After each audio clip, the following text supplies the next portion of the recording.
I would like to ask you about fantasies.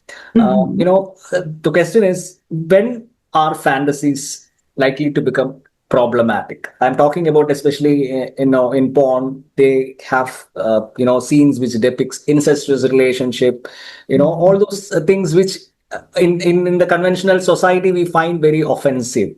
So a person who who has a fantasy for an incestuous sex, does he automatically become a pervert because he has a fantasy? What is your thought on that? Yeah, this is a really great question, and it's a place where a lot of people experience shame. Our fantasies. So before I answer your question, let's take a little trip down memory lane.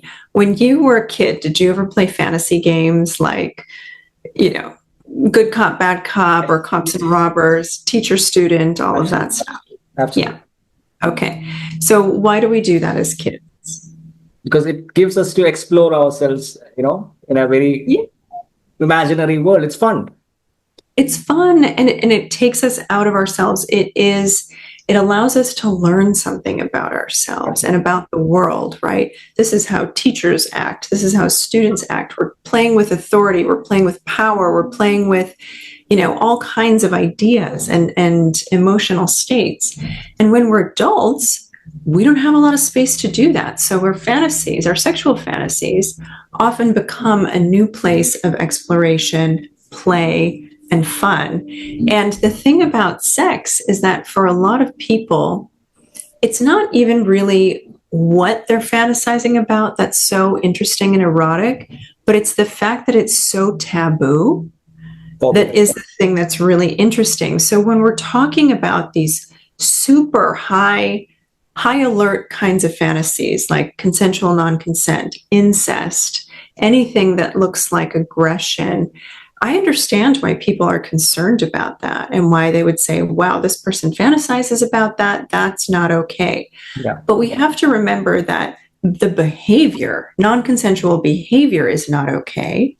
But the fantasies are a place of exploration. Now, I used to work in prisons with sex offenders for many years. So, I'm very well aware of the real damage that non-consensual or exploitative behavior can have in people's lives. So what I would say is that a fantasy is just a fantasy unless it becomes a reality. If it moves into a place where it accelerates behavior, then we might say, hey, these fantasies maybe aren't okay. And you might want to redirect your fantasies. But for a lot of folks, the fantasy is just a fantasy, and it's allowing them to play with being in the taboo, thinking about something that's really out of bounds. And that creates a lot of power, control, or shame even for people that they are trying to experience in a contained way. Because in our fantasies, everything is contained in our fantasy, right? So there it's okay to sort of live in that headspace. Yeah. So as long as your sexual thoughts, it remains in the realm of fantasy, it is absolutely fine, no matter what you think. I would say, fantasy is just a fantasy. But if it increases, if it leads to behavior, which is different for everyone. For a lot of folks, it will never lead to boundary violating behavior. But for some people, it does create kind of an accelerant, and they will move into that space of pushing actual boundaries in real life. And so we have to look at it sort of a case-by-case basis and say, is this a risk factor for you? And if it is, let's reel it in. And if it's not, then it can be a space that is just a fantasy, and that can be okay. What are the probabilities of a fantasy turning into accelerated reality, which you mentioned? Yeah, there's a lot of different risk factors that play a role in that. Sometimes it's about entitlement. Sometimes it's about risk-taking behaviors. Sometimes people have impulse control concerns.